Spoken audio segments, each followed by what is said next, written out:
Agradecemos al doctor Gerardo Rodríguez Sánchez Lara, él es especialista justo en temas de seguridad nacional, está con nosotros esta mañana para poder responder un poco sobre estas preguntas, estas interrogantes que quedan al aire con estas contradicciones. Muy buenos días, doctor, ¿cómo está? Los saludamos con gusto Sandra Moreno y yo, su servidora Rocío Ireta. Muchas gracias, Rocío. Saludos, Sandra. Muy buenos días. Primero que nada, entender qué es lo que está ocurriendo, estas contradicciones en materia de seguridad. Esto es posible, no es posible. Saber quién fue el responsable de esta captura, este traslado. Qué tan común es que esto ocurra. ¿Quién le ocultó información a quién a primeras luces? Mira, hay un tema. Las agencias de inteligencia de los países operan bajo el principio de la clandestinidad y estas son operaciones también encubiertas por dos razones. Proteger la información que tienen, pero también proteger, por ejemplo, la seguridad de los elementos que operan de manera encubierta. Todo parece indicar que la operación fue organizada por Homeland Security Intelligence, HSI, que es una agencia bastante nueva para la vieja comunidad de inteligencia americana. Fue fundada pocos años después de los atentados del 11 de septiembre, cuando se crea Homeland Security, el Departamento de Seguridad Nacional de los Estados Unidos. Pero por supuesto que cuando arriba el Maya Zambada en esta avioneta y entra a territorio de Estados Unidos, pues tiene que ser puesto a disposición del FBI para que pueda ser puesto a disposición de los jueces que lo solicitaron, del juez en Nueva York que lo solicitó. Entonces, es ahí donde entra el FBI, ¿no? Entonces, y el FBI es parte de la comunidad de inteligencia de los Estados Unidos y tiene que cuidar pues, toda esa información, inclusive a los embajadores muchas veces o funcionarios de las embajadas de Estados Unidos en México, se les restringe cierta información, por ejemplo, de las solicitudes de extradición, etcétera. Entonces, partimos de dos hechos. No vamos a conocer toda la historia probablemente en los próximos años por la discreción que tienen que tener, la secrecía, el guardar los secretos de esta operación y también por la seguridad de esos agentes encubiertos que realizaron toda esta trama de captura, entrega a las autoridades de Estados Unidos.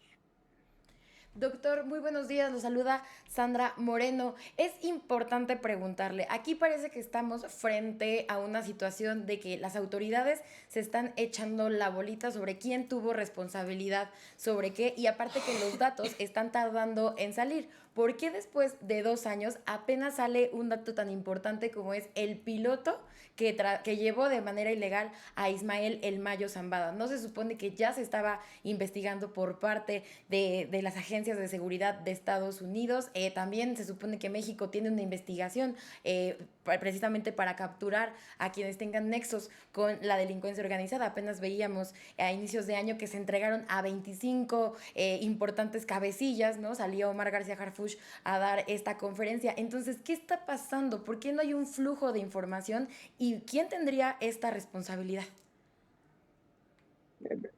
Lo que pasa es que nosotros, por supuesto, como público, como sociedad, medios de comunicación, quisiéramos conocer ya la trama de qué fue lo que sucedió. No va a suceder. No va a suceder porque todavía hay agentes en activo, probablemente también en retiro, que participan en todas estas acciones encubiertas y por su seguridad es que no vamos a saber toda la información de cómo sucedió esto, ¿no? Y algo que también pues es complicado y Estados Unidos no es la primera vez que lo hace, ¿no? Se pone en contacto con criminales para secuestrar a nacionales de otros países y llevarlos a su territorio. Esto ya sucedió con el doctor Álvarez Machain. No sé si lo recuerden, este doctor que participó en la tortura y en el asesinato de Kiki Camarena, el exagente de la DEA. Sí. Él fue secuestrado de territorio nacional, fue llevado a Estados Unidos y hay un presidente judicial muy importante en Estados Unidos que dice que no importando si fue extraído de manera legal o ilegal, ¿no? De su país de origen, pero que si llega a territorio de Estados Unidos puede ser juzgado en ese país. Entonces, pues aquí lo que vimos fue hasta donde entendemos de la historia es criminales mexicanos, ¿no? Los hijos del Chapo Guzmán coordinaron la entrega del Mayo Zambada. Entonces, criminales entregan a criminales. Entonces, la presidenta Claudia Sheinbaum tiene toda la razón cuando dice que las agencias de inteligencia de Estados Unidos estuvieron coordinándose para la extracción ilegal de un mexicano. Doctor, y hace mención sobre precisamente esta cooperación, esta forma de trabajar de manera bilateral en el combate al crimen organizado. ¿Este tipo de situaciones sacrifican un poco esa confianza que se ha intentado construir entre ambas naciones? ¿O bien es parte, también entienden ambas partes que sí hay un entendimiento de una secrecía en estas misiones? ¿Esto cómo afectaría la interacción que han intentado establecer, los límites o el respeto? Es tan intensa la relación entre las agencias de México y Estados Unidos que por supuesto que sí hay ciertas fricciones, sí se rompen algunos lazos de confianza, pero, te garantizo, la cooperación va a seguir ad infinitum, a menos de que llegue un meteorito y nos separa a los dos países. México va a tener que seguir cooperando con el FBI, con Homeland Security, con la CIA, con la DEA, con las agencias de inteligencia militares de los Estados Unidos, con la Guardia Costera, en fin. Entonces, claro que lastima este tipo de operativos y fue un operativo que sí causó sorpresa a las autoridades mexicanas, pero fue una operación que en términos prácticos para los Estados Unidos fue impecable porque no hubo una sola baja y lograron atrapar al gran capo de capos. Probablemente después de Osama Bin Laden, del Chapo Guzmán, el hombre más buscado, el criminal más buscado era el Mayo Zambada en su momento. Doctor Gerardo, también preguntarle, ¿es necesario que México sea más claro en cuanto a las operaciones que está realizando con Estados Unidos? Porque ya veíamos que siempre hay mucho dime y direte, que no se ponen de acuerdo para ver quién hace la investigación sobre qué, que México dice, no, fue nuestra operación, pero Estados Unidos dice, no, también fue nuestra operación. Se necesita claridad en cuanto a este tema de seguridad y sobre todo saber quién está a cargo de qué. Mira, creo que tuvimos un precedente muy positivo cuando el secretario de la Defensa, Ricardo Trevilla Trejo, al día siguiente del operativo de abatimiento o de captura de, del Mencho, ¿no? Dijo con toda claridad que Estados Unidos compartió información de inteligencia que ayudó a esta captura. Pero la sangre, el sudor, el operativo, lo llevó a cabo las Fuerzas Armadas Mexicanas, pero se dio este reconocimiento que en alguna parte de la operación participó información de inteligencia de los Estados Unidos. Entonces, eso es positivo, ¿no? En México hay mucho sentimiento nacionalista para evitar decir que cooperamos con las agencias de Estados Unidos para estos operativos. Pero tiene muchísimo tiempo que México coopera con estas agencias y seguirán.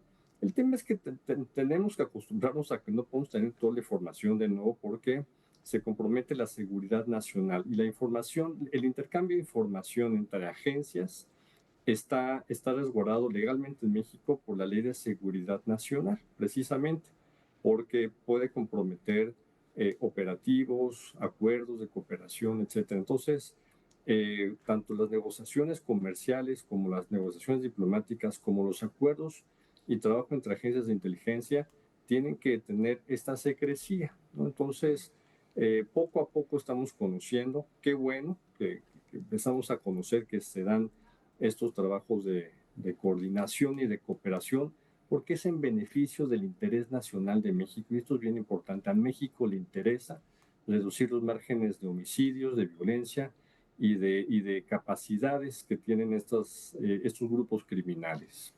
Doctor, también hace mención de algo muy importante que es finalmente México y Estados Unidos van a tener que seguir cooperando sí o sí. Y en este tenor, o sea, me surge esta duda, que es hasta dónde también se violan estos tratados internacionales o no, con estas omisiones o esta falta de comunicación entre ambos gobiernos. Ya lo veíamos con lo que ocurría, por ejemplo, en Chihuahua, con la situación de los agentes que participaron en este polémico operativo, agentes de la DEA que fallecieron aquí en territorio nacional. También esto abona un poco a la capacidad operativa, a revelar esta verdadera capacidad operativa, a lo mejor de Estados Unidos en México, y de ser así, eso atenta contra algún acuerdo internacional, si bien es parte de los códigos de ley de seguridad nacional, pero en materia ya, digamos, diplomática, ¿viola acuerdos internacionales? Pues mira, fue interesante que el día de ayer se mencionara que se violó la Carta de las Naciones Unidas. Pues sí, uno de los principios de la Carta es la no intervención en asuntos internos de otros países, ¿no? También de la Carta Interamericana, de la Constitución. Pero en un mundo realista, no utópico, las agencias de inteligencia de otros países operan en otros países legalmente para sus sistemas, pero operan de manera ilegal en los otros países. Pero esto tiene desde que la humanidad es civilización y los gobiernos tienen agentes clandestinos adscritos en otros países, pues esto ha sucedido desde hace miles de años, ¿no? Y seguirá ocurriendo, ¿no? México ha decidido no tener una agencia de inteligencia hacia el exterior para realizar acciones encubiertas, por ejemplo. Pero si México sigue creciendo y se consolida como una de las primeras 7 potencias económicas en el mundo, pues va a ser inevitable que en algún momento México tenga una agencia que tenga que hacer este tipo de operaciones encubiertas. No es la tradición diplomática de México, pero es una realidad. En territorio nacional operan agentes clandestinos de muchos países, de las principales potencias globales.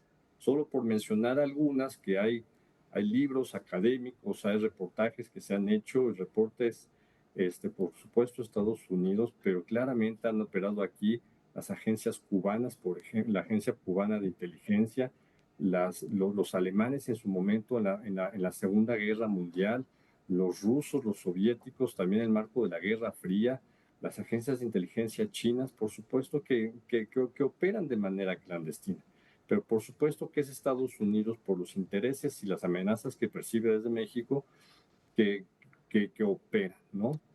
Y muchos de estos agentes son acreditados como agentes diplomáticos en nuestro país. Y México tiene los nombres de algunos de ellos, pero no vamos a poder tener, por ejemplo, de los agentes de la CIA, no vamos a conocer necesariamente quiénes son con toda certeza. Entonces, pues es una realidad que operan en nuestro país. Ok.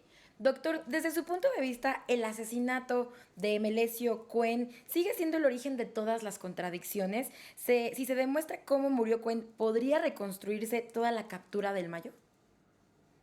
Pues yo creo que es uno de los eslabones más importantes, porque supuestamente él estuvo en esta reunión en la que estuvo el Mayo Zambada y el hijo del Chapo Guzmán, ¿no? Y fue asesinado, ¿no? Y pues no es cualquier personaje, fue el rector de una universidad pública, ¿no? Entonces, creo que sí es parte de la trama de esta telenovela que se llama La lucha entre los vástagos del Mayo Zambada y del Chapo Guzmán. Exactamente. Y bueno, doctor, antes de despedirnos, también hacerle una última pregunta. ¿Se recrudecería? Mencionaba que se acusan entre capos, ¿no? Se entregan entre capos. ¿Podría recrudecerse la violencia en lugares estratégicos de nuestro país si no hay una mejor coordinación entre México y Estados Unidos? Mira, la violencia ya estalló a partir precisamente de la entrega, la extracción ilegal del Mayo Zambada, ¿no? Ahí se dio una lucha intestina entre ellos, ¿no? Afortunadamente estamos viendo una baja importante de los homicidios en la mayor parte del país, ¿no? Estamos en niveles récord del punto más alto que fue el año 2015, con el gobierno del presidente Enrique Peña Nieto. Tenemos una baja considerable de los índices de homicidio, ¿no? Plazas que se calentaron ya hace muchos meses, estamos viendo que se están tranquilizando al menos o se están estabilizando, ¿no? Entonces, por supuesto, todo lo que es el Pacífico mexicano, Nayarit, Colima, Jalisco, Sinaloa, son puntos de disputa entre ellos, ¿no? Totalmente de acuerdo, agradecemos, doctor, por supuesto, este contacto, el que nos haya apoyado en este análisis, ya que es un entramado que finalmente apenas estamos terminando bueno, empezando a entender y ya veremos, por supuesto, en próximos días cuáles son estas piezas que se siguen moviendo en este rompecabezas y, por supuesto, invitar nuevamente también a este espacio a seguir desmenuzando todo lo que ocurre entre México y Estados Unidos. Muchísimas gracias, doctor Gerardo Rodríguez Sánchez Lara, especialista en temas de seguridad nacional. Que tenga buen día. Gracias, saludos. Gracias, doctor. Pues ahí está.